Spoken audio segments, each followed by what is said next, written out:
નમસ્કાર વહાલા વિદ્યાર્થી મિત્રો, આજનો આ વિડીયો એવા વિદ્યાર્થીઓ માટે છે જે વિદ્યાર્થીઓને સમાજશાસ્ત્ર વિષયમાં ફેલ થવાનો ડર લાગતો હોય. તો વિદ્યાર્થી મિત્રો, આ વિડીયો જોયા બાદ તમને સમાજશાસ્ત્ર વિષયમાં ફેલ થવાનો સંપૂર્ણપણે ડર જતો રહેશે. આજના આ વિડીયોમાં હું તમને જેટલા પ્રશ્નો કહું તે તમારે પ્રશ્નોને પાકા કરી લેવાના છે અને તેને ધ્યાનપૂર્વક જોવાના છે.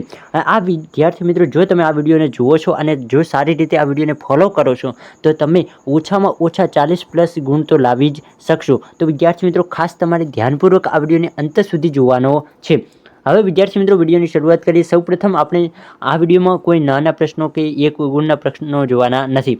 આ વિડીયોમાં આપણે જોવાના છે વિભાગ C ના પ્રશ્નો અને વિભાગ D ના પ્રશ્નો.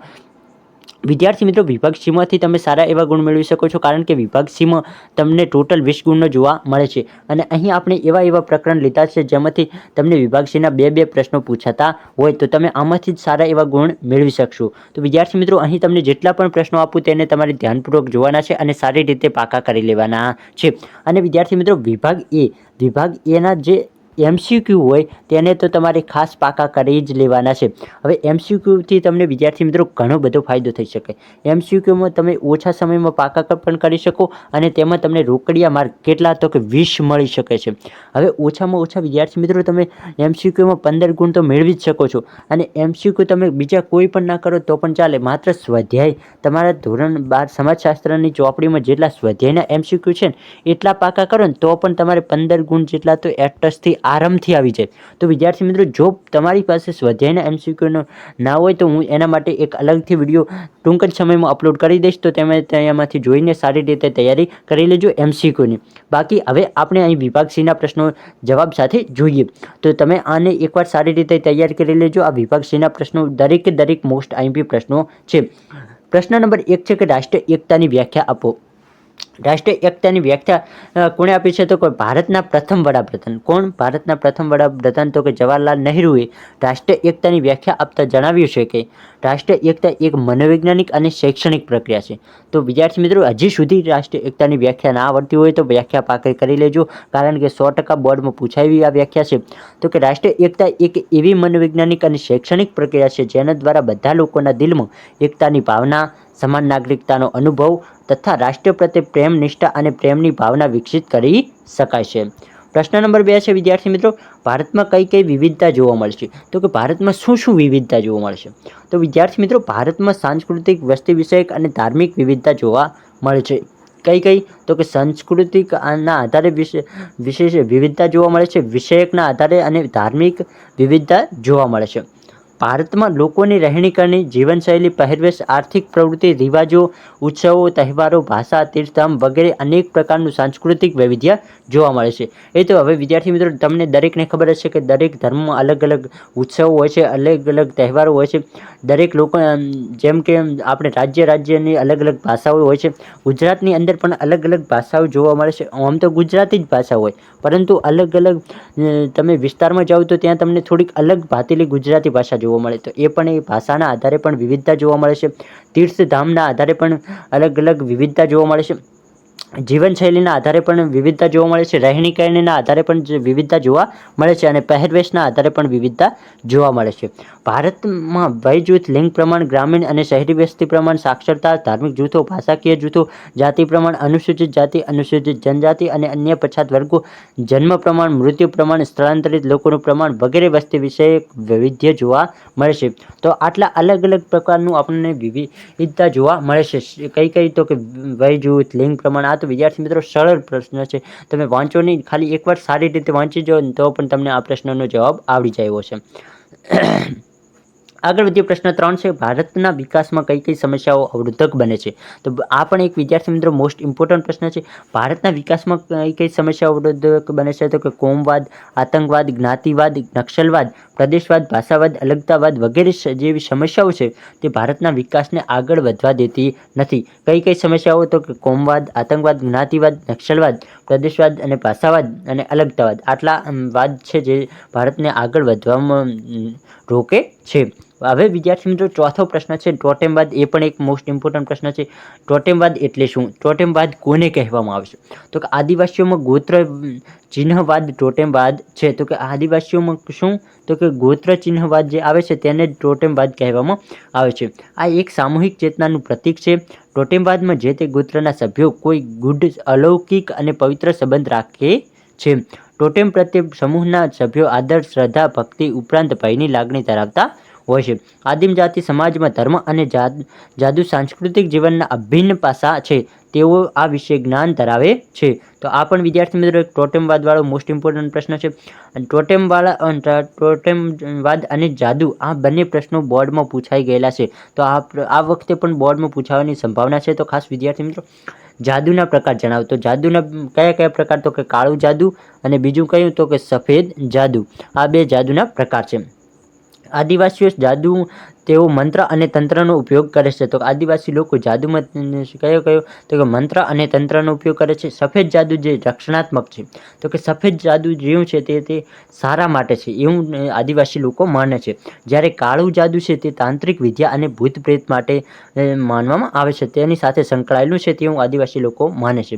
આદિવાસીઓ માને છે કે જાદુ દ્વારા અલૌકિક શક્તિ ઉપર અધિપાત્ય જમાવી શકાય છે. તો કે જે આદિવાસી લોકો એવું માને છે કે જે શક્તિને આપણે જોઈ શકતા નથી એવી શક્તિ ઉપર જાદુ દ્વારા તેના ઉપર આધિપત્ય જમાવી શકાય છે.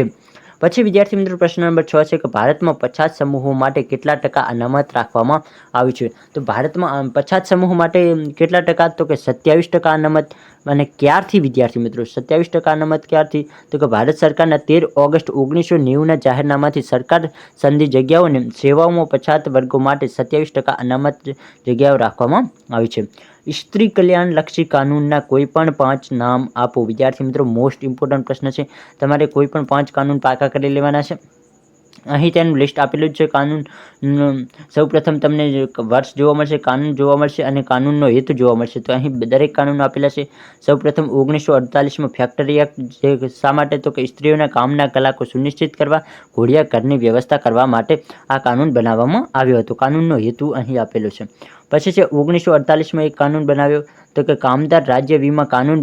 કામદાર સ્ત્રીને પ્રસૂતિ તેમજ વીમાના લાભ આપવા માટે આ કાનૂનનો હેતુ આ હતો.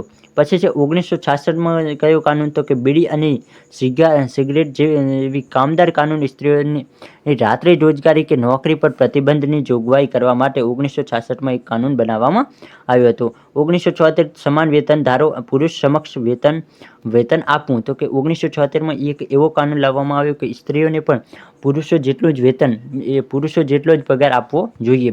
1984માં પણ એક કાનૂન આવ્યો, કૌટુંબિક અદાલત કાનૂન. તે સ્ત્રીને ઝડપી ન્યાય, બાળ કલ્યાણ માટે અદાલતની રચના કરવામાં આવી. તો કે સ્ત્રીઓને જલ્દી ન્યાય મળી શકે એ માટે એક 1984માં એક કાનૂન બનાવવામાં આવ્યો હતો. 1987ની વાત કરીએ તો કાનૂની સેવા સહાયને લાગતો કાનૂન. નબળા વર્ગની સ્ત્રી પુરુષને મફત કાનૂની સહાય આપવા માટે એ 1987માં કાનૂન બનાવવામાં આવ્યો હતો. તો કે જે લોકો પાસે પૈસા નથી, જે લોકો આર્થિક રીતે ગરીબ છે, એવા સ્ત્રી પુરુષને મફત કાનૂની સહાય મળી રહી એટલા માટે આ કાનૂન બનાવવામાં આવ્યો હતો. 1990માં એક કાનૂન બનાવવામાં આવ્યો હતો, મહિલા રાષ્ટ્રીય પંચ કાનૂન. સ્ત્રીલક્ષી કાયદાનું અસરકારક અમલીકરણ થાય તે માટે 1990માં એક કાનૂન બનાવવામાં આવ્યો હતો. પ્રશ્ન નંબર 8 છે કે ભારત અને ગુજરાતમાં 2011ની વસ્તી ગણતરી પ્રમાણે ગ્રામીણ અને શહેરી લિંગ પ્રમાણ જણાવો. તો લિંગ પ્રમાણ વિદ્યાર્થી મિત્રો અહીં તમને આપેલું છે. ભારતમાં કુલ કેટલું? તો કે 940 લિંગ પ્રમાણ છે. જ્યારે ગ્રામીણમાં કેટલું છે? તો કે 947. શહેરમાં કેટલું? તો કે 926. પછી વિદ્યાર્થી મિત્રો ગુજરાતની વાત કરીએ, ગુજરાતમાં કેટલું લિંગ પ્રમાણ છે? તો ગુજરાતનું ટોટલ 918 લિંગ પ્રમાણ છે. અને ગુજરાતનું ગ્રામીણ લિંગ પ્રમાણની વાત કરીએ તો 947 છે. અને શહેરીનું લિંગ પ્રમાણની વાત કરીએ તો 880 છે. સંદર્ભ વસ્તી ગણતરી 2011ના મુજબ આ આંકડા દર્શાવવામાં આવ્યા છે અને તમારે પણ આ આંકડા મુજબ જ લખવાનું રહેશે. પછી છે વિદ્યાર્થી મિત્રો પ્રશ્ન 9 કે સ્ત્રી સશક્તિકરણની વ્યાખ્યા આપો. તો સ્ત્રી સશક્તિકરણની વ્યાખ્યાઓ અહીં અલગ અલગ 1-2 આપેલી છે, પરંતુ તમે કોઈ પણ એક વ્યાખ્યા પાકી કરો તો પણ તમને 2 ગુણ રોકડા મળી શકે છે. તમારે એક વ્યાખ્યા સારી રીતે લખવાની અને તેના વિશે થોડુંક બીજું લખો એટલે તમને 2 ગુણ આપી જ દે. તો કે રેણુકા પામે વ્યાખ્યા આપતા જણાવે છે કે મહિલા સશક્તિકરણ એટલે સામાજિક ન્યાય અને ક્ષમતા અથવા મહિલાની સ્વતંત્ર ઓળખ અથવા તેનો મનુષ્યના રૂપમાં સ્વીકાર થવો, તો કે મહિલા સશક્તિકરણ એટલે મહિલાને એક સ્વતંત્ર ઓળખ આપવી અથવા મહિલાને મનુષ્યના રૂપમાં સ્વીકાર થવો, તેને સ્ત્રી સશક્તિકરણ તરીકે વ્યાખ્યા આપી છે. બીજું પણ વિદ્યાર્થી મિત્રો એના વિશે વધુ ડિટેલમાં લખેલું છે, જે તમે એકવાર સારી રીતે વાંચી લેજો.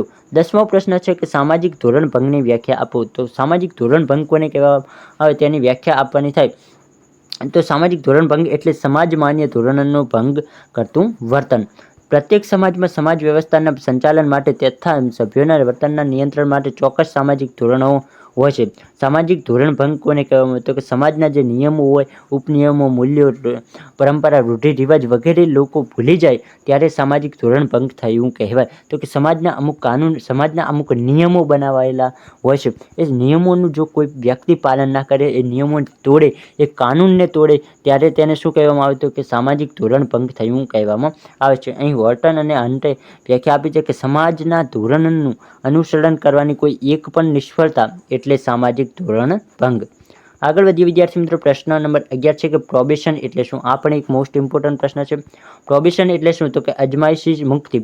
જ્યારે કોઈ પણ બાળક પ્રથમ વખત ગુનાહિત પ્રવૃત્તિ કે વર્તન કરે અને તે બાળ અદાલતમાં સાબિત થઈ જાય ત્યારે એવું વર્તન કરનાર બાળકને બાળ અદાલત સુધારગૃહમાં મોકલવાના બદલે પ્રોબેશન પર મોકલે છે. તો કે જ્યારે કોઈ બાળક પ્રથમવાર ગુનાહિત પ્રવૃત્તિ કે વર્તન કરે અને તે બાળ અદાલતમાં સાબિત થઈ જાય, એટલે બાળ અદાલત દ્વારા એવું કહેવામાં આવે કે સાચે જ આને આ ગુનો કર્યો છે, તો ત્યારે તેવા બાળકને બાળ અદાલત સુધારગૃહમાં મોકલવાના બદલે તેને પ્રોબેશન ઉપર મોકલે છે. પ્રોબેશન વ્યવસ્થાનો મુખ્ય હેતુ બાળ અપરાધીને સમાજ જીવન અને કુટુંબ જીવનને જાળવી રાખી બાળ અપરાધીના વર્તનમાં સુધારણા કરવાનો છે. તો કે પ્રોબેશન દ્વારા બાળકને સમાજ જીવન સાથે કનેક્ટ કરવામાં આવે છે, કુટુંબ જીવન સાથે જોડવામાં આવે છે અને તેના ખરાબ જે વર્તનો છે તેને દૂર કરવાનો પ્રયત્ન કરવામાં આવે છે. યુવા અજંપાનો અર્થ આપો. વિદ્યાર્થી મિત્રો, મોસ્ટ ઇમ્પોર્ટન્ટ પ્રશ્ન છે. યુવા અજંપો એટલે શું? તો કે યુગ પરિવર્તનના સ્પર્ધાત્મક સંજોગોમાં યુવાનોના જીવનમાં ઈચ્છાઓ, અપેક્ષાઓ કે ધ્યેય પ્રાપ્ત કરવાના માર્ગમાં કોઈ અંતરાય કે અવરોધ અનુભવે ત્યારે તેની અસર તેમના માનસપટ પર થાય છે. યુવા વર્ગના માનસમાં ધ્યેય પ્રાપ્તિની અને વંચિતતાની જે અસર ઉદ્ભવે છે તેને અસંતોષ કહે છે.